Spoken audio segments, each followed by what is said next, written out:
Gênesis 3,15 diz: porém, inimizade entre ti e a mulher, e entre a tua semente e a sua semente, esta te ferirá a cabeça, e tu lhe ferirás o calcanhar. Efésios 6,12. Porque não temos que lutar contra a carne e o sangue, mas sim contra os principados, contra as potestades, contra os príncipes das trevas deste século, contra as hostes espirituais da maldade nos lugares celestiais. Efésios 4:27. Não deis lugar ao diabo. Vamos fechar os nossos olhos, vamos orar. Pai, nós louvamos o Teu nome por esses textos que lemos. São eles que nos trazem a luz, o esclarecimento quanto ao mundo que vivemos.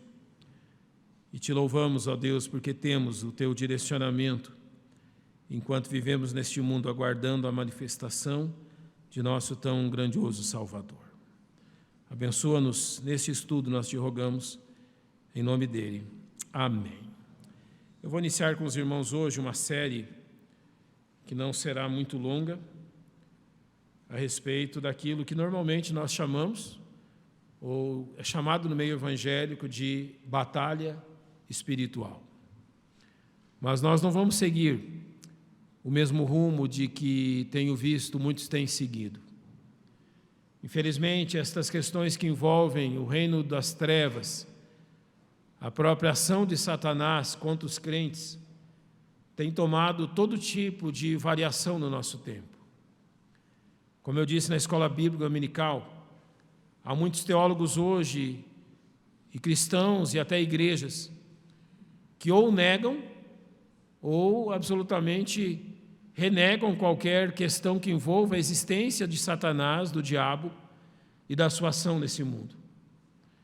Como eu disse a vocês na escola dominical, nós vivemos um tempo onde muitos que se chamam cristãos têm usado do argumento que nós vivemos num tempo tão tecnológico, de tanto avanço, de tanto progresso na nossa raça, que é realmente retornar às coisas passadas, é regredir, crer na existência de um ser chamado Satanás ou diabo. Muitos crentes consideram, e não os chamo de filhos de Deus, mas de pessoas que se consideram crentes, que realmente podem ignorar completamente a existência do diabo, podem ignorar completamente a existência de Satanás, e que já são grandes o suficientes ou vivem num progresso suficiente a ponto de não precisar voltar a essas questões. Em outro extremo, nós encontramos pessoas como aconteceu algum tempo atrás aqui em Goiânia. Algumas igrejas se reuniram. Você conhece a estátua do Anhanguera, ali no cruzamento das avenidas Goiás e Anhanguera, não é? Há uma estátua desse personagem histórico lá. Anhanguera significa diabo velho. Então, algumas igrejas, algum tempo atrás, decidiram irem ali em marcha, cercarem a estátua e marcharem ao redor dela, a fim de expulsar o diabo de Goiânia. Ali era o trono do diabo. Então, já que eles sabem que o trono de Satanás está ali naquela estátua, eles se reuniram, marcharam com palavras de ordem. Não sei se estavam lembrando o povo de Israel em volta de Jericó, ou o que eles estavam lembrando, mas eles marcharam em roda da estátua a fim de expulsar Satanás da nossa cidade. Satanás riu deles. E os incrédulos ao redor riram também. Não dá para seguir esses extremos. Nesse assunto sobre Satanás e aquilo que ele realiza contra os crentes, nós temos que olhar unicamente para a palavra de Deus e não para as nossas crendices. Eu posso dizer assim, eu estou falando desse assunto na parte da manhã, porque se eu falar na parte da noite, tem alguns que vão ter dificuldade para dormir. É verdade. Tem pessoas que não gostam de ouvir falar sobre o diabo. E se assustam e se impressionam quando esse assunto é tocado. Mas ele é de suma importância para a nossa vida, por razões práticas. Primeiro, porque a Bíblia torna muito clara a sua existência, a sua ação. O que nós devemos ter em mente, biblicamente, é realmente os limites disto. Não irmos nem aquém e nem além daquilo que a palavra de Deus nos ensina nessa questão. Nesse estudo eu pretendo responder algumas perguntas, esclarecer alguns pontos, os quais eu tenho muitas vezes ouvido, como: Satanás pode ler meus pensamentos? Até que ponto Satanás pode influenciar nossa mente? Até que ponto Satanás pode agir em meu corpo? Satanás pode usar a pessoa que ele quiser, da forma que ele quiser? Temos que responder essas perguntas de forma bíblica. E por isso nós vamos seguir um fundamento bíblico em alguns pontos. Primeiro, quem é Satanás? Afinal de contas, quem exatamente é ele? Suas obras, seus ardis, suas fraquezas. Você sabe onde Satanás é fraco? E como os salvos e a igreja podem e devem vencê-lo através de uma atitude bíblica. Realmente nós vivemos num mundo onde bilhões de pessoas não creem na existência de Satanás. Isso é muito estranho, porque elas não creem na existência do seu próprio Pai. Lembra o que Jesus disse em João 8,44? Vós tendes por pai a quem? Ao diabo. É estranho que as pessoas não reconheçam a existência do seu próprio Pai. Mas aquilo que nós temos vivido neste mundo e aquilo que estamos vendo é que literalmente Satanás está vivo e ativo no nosso planeta.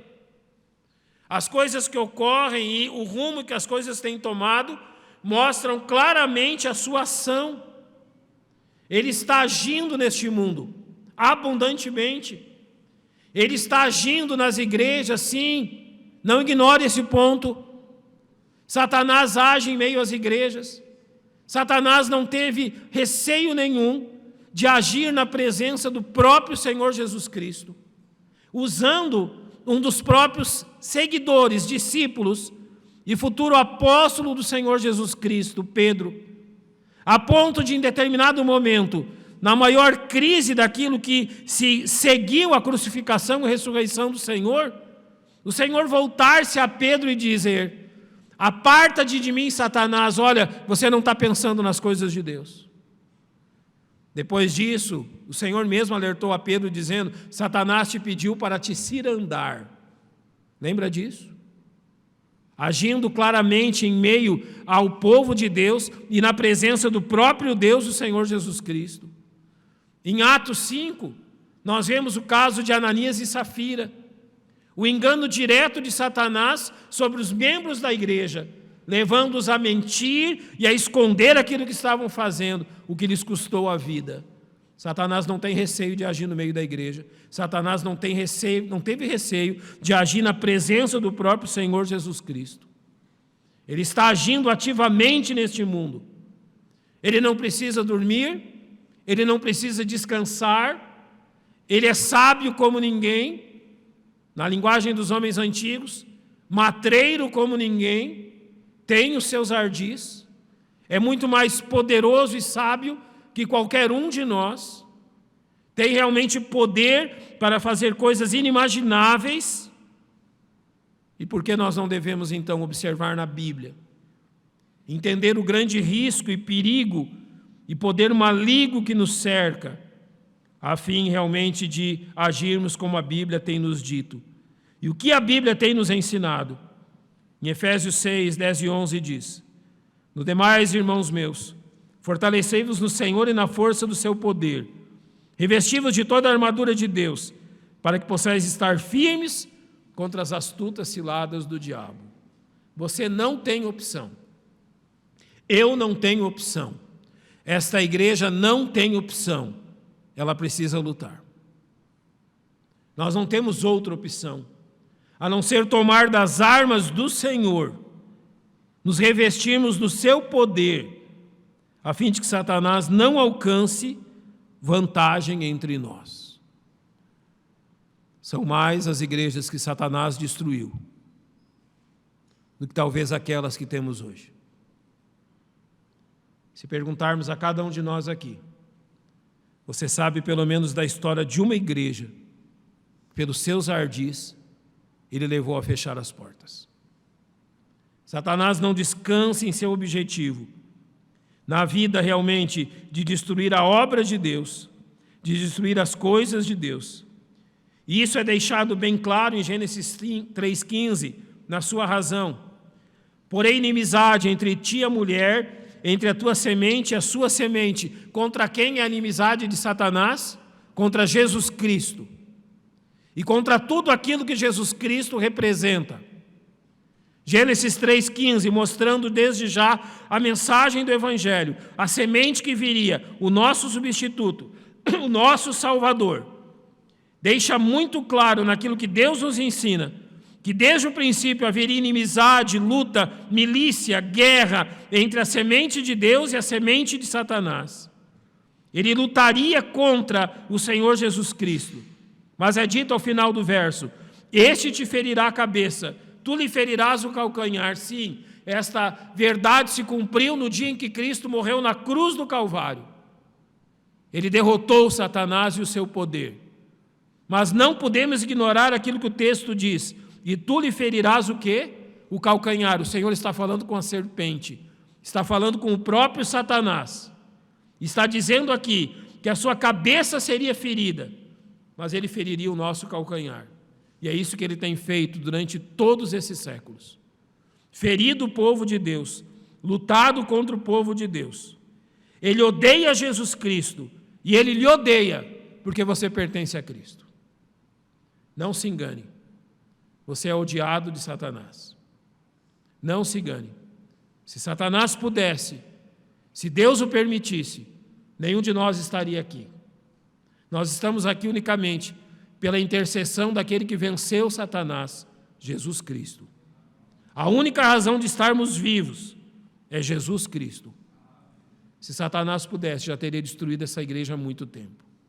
Agora ouça com atenção. Se nós dermos lugar a ele, ele o fará. Se nós dermos lugar ao diabo, e claramente Efésios 4:27 nos diz: não deis lugar ao diabo.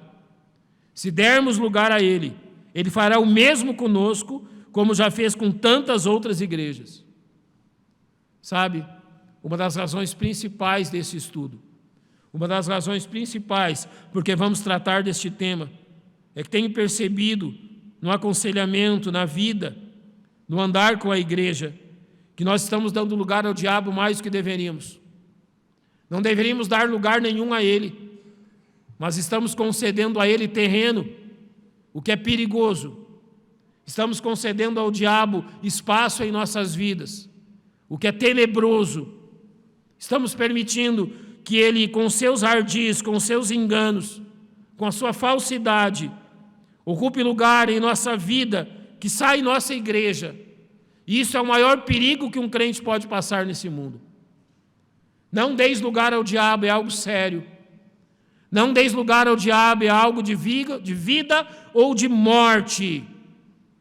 E, infelizmente, os crentes têm dado mais lugar ao diabo, através de coisas que parecem inofensivas, mas não são. E isso tem os colocado em risco. Por que falar sobre a nossa luta contra Satanás? Porque talvez simplesmente, ao invés de lutar contra ele, você está se aliando a ele. E aliando de que forma? Dando lugar aos seus propósitos, às coisas que ele tem feito e proposto, sem dar atenção à verdade, que ele está agindo através dessas questões. Por isso é importante falar sobre isto. E eu lhes dou algumas razões. Satanás fará o possível para que alguns de nós se assentem à beira do caminho. Lembra o que nos diz Mateus capítulo 7, versos 13 e 14? Entrai pela porta estreita, porque larga é a porta, espaçoso o caminho que conduz à perdição, e muitos são os que entram por ela. Porque estreita é a porta, é apertado o caminho que leva à vida, e poucos há que a encontrem. Sim, o caminho é apertado. Satanás não pôde impedir que você entrasse pela porta estreita. Você adentrou crendo em Cristo. Agora Satanás fará o possível para que você desista do caminho apertado. Para que o caminho apertado realmente não seja aquilo que marque a sua vida. infelizmente, ele tem feito que alguns de nós se assentem à beira do caminho e, uma vez assentados ali, tranquilamente nos refresquemos na sombra. Por que lutar no caminho, se eu posso me assentar tranquilamente à beira dele, com tranquilidade, como se não houvesse nada ameaçador ao meu redor? Muitos crentes estão assentados à beira do caminho. Muitos crentes, ao invés de andarem pelo caminho apertado, escolheram se assentar à sombra à beira dele, como se não houvesse perigo nenhum. E enquanto eles estão assentados ali, Satanás tem tragado seus filhos, tragado seu casamento, tragado sua saúde e causado tantos males em sua vida que eles não reconhecem que são causados por ele. Assentados à sombra, como se a vida cristã fosse um parque de diversões e como esse mundo fosse uma viagem realmente muito atrativa e não caminhar pelo meio dos reinos das trevas. Cuidado! Você pode estar assentado à sombra enquanto Satanás destrói sua família. A outros de nós, ele procura envolver com tantos afazeres, muitos deles em nossa própria igreja, que nós simplesmente esquecemos de lutar contra ele. Nada melhor que um crente atarefado. E, principalmente, nada melhor que um crente atarefado com aquilo que não lhe dá poder espiritual. Nada melhor do que religião. Nada melhor do que afazeres na igreja, para que a minha mente e o meu tempo estejam ocupados, mas a semelhança de uma panela vazia, eu só faço barulho. Não tem nada que alimente. Meus irmãos, bancos estofados não vencem Satanás. Ar-condicionado não vence Satanás. Um excelente aparelho de som e termos um som como temos não vence Satanás. Piano de cauda não vence Satanás. Não se engane. Você pode olhar e pensar que está tudo muito maravilhoso e bom, mas nada disso vence Satanás. Você pode olhar e dizer, está muito bem com a nossa igreja, tudo está andando bem. É o pensamento que ele quer que nós tenhamos. É o pensamento que ele deseja que nós tenhamos, para que então ele tenha a oportunidade de sorrateiramente derrubar os salvos em Cristo. Não descanse naquilo que você está vendo. A luta contra Satanás é algo muito mais grave do que isso. A outros, Satanás fará com que se levantem por causas aparentemente justas e imprescindíveis em nosso tempo, como Satanás gosta de fazer isso. Levantar os crentes para defenderem causas que aparentemente são essenciais no nosso tempo, tais como saúde, educação, política, bem-estar. Todas essas coisas são importantes, verdadeiramente são, mas não vencem Satanás. Quantos e quantos crentes estão envolvidos em coisas desse mundo, enquanto se enfraquecem espiritualmente dia após dia, dando lugar ao diabo e perdendo o poder de uma vida cristã saudável. Envolver-se com as coisas desse mundo não vence Satanás. E, infelizmente, a outros, Satanás tem iludido como se fosse possível cruzar os braços e não lutar. Não, eu sei como resolver isso. Eu cruzo os meus braços e fico bem quietinho no meu lugar. Sim, faça isso. E você vai ver até quando você vai ficar no seu lugar. É tudo que Satanás quer. Crentes de braços cruzados. Não tem algo que agrada mais a Satanás do que crentes de braços cruzados. Crentes que realmente pensam que não precisam lutar. Eu vou usar uma analogia aqui. Não tem o estatuto do desarmamento em armas reais? Sabe que muitas igrejas e pastores têm ensinado o desarmamento para os cristãos. Você não precisa andar armado, não. Não estou falando aqui de armas de fogo. Estou falando de Efésios 6. O armamento que o Espírito Santo nos concede. Muitos crentes imaginam que podem andar desarmados, sem a armadura do Senhor. Muitos crentes imaginam que podem andar por esse mundo e enfrentar Satanás sem armadura nenhuma. Não precisam de armas. E assim o desarmamento espiritual é ensinado e pregado nas igrejas. Tudo está bem, tudo está tranquilo. Não se preocupem com isso. Não se alarmem com isso. Não há perigo nenhum. Sabe quando foi ensinado ou quando foi pregada essa mensagem na história dos filhos de Deus? Nabucodonosor tinha cercado Jerusalém. Um homem que iria conquistar aquela cidade, enviado pelo próprio Deus para disciplinar o seu povo.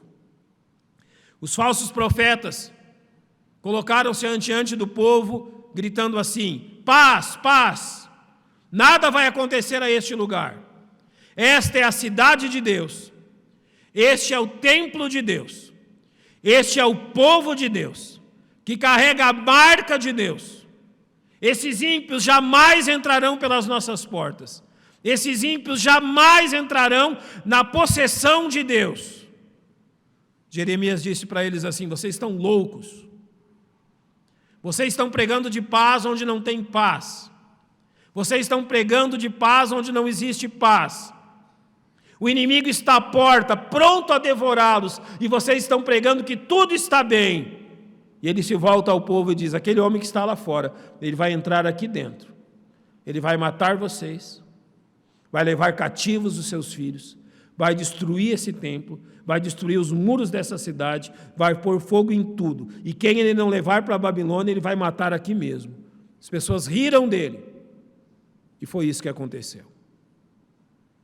Irmãos, Satanás está ali fora, pronto a nos devorar. Satanás está ali fora, pronto a nos tragar. 1 Pedro vai dizer claramente isso. Vigiai e sede sóbrios. O diabo, vosso adversário, anda ao derredor procurando quem possa tragar. Tragar não é uma lambidinha do leão, não. É quando ele destroça. E você, diante de tudo isso, está fazendo o quê? Diante desta grande ameaça e dessa realidade, Efésios capítulo 6, verso 12 diz: porque não temos que lutar contra a carne e o sangue, mas sim contra os principados, contra as potestades, contra os príncipes das trevas desse século, contra as hostes espirituais da maldade nos lugares celestiais. Portanto, tomai toda a armadura de Deus para que possais resistir no dia mau e, havendo feito tudo, ficar firmes. Sabe o que é o dia mau? Todos os dias são maus, mas tem dias que são mais maus do que outros. Você está firme para quando esses dias vierem? Eu gostaria de dizer para você assim: não se preocupe, eles não virão. Não se preocupe, os dias maus não virão para mim e para você. Eles virão. Para alguns de nós, eles já vieram e continuarão a vir. Dias onde a dor e o sofrimento serão inimagináveis. Eu não estou falando do tempo tribulacional, nós não vamos estar aqui nesse tempo. Estou falando de hoje, dos nossos dias. Assim como Jó, o mal pode bater à nossa porta sem aviso. E como esse mal vai lhe encontrar?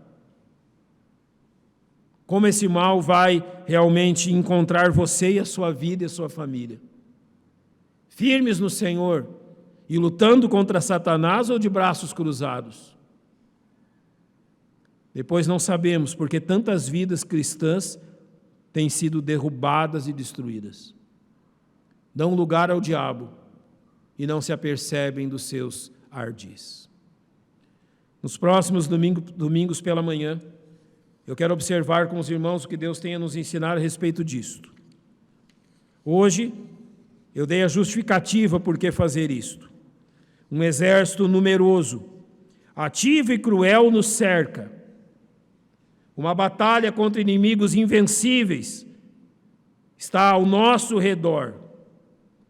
Se você é um verdadeiro salvo em Cristo, Satanás lhe odeia, simplesmente porque você carrega em si a imagem do Filho de Deus.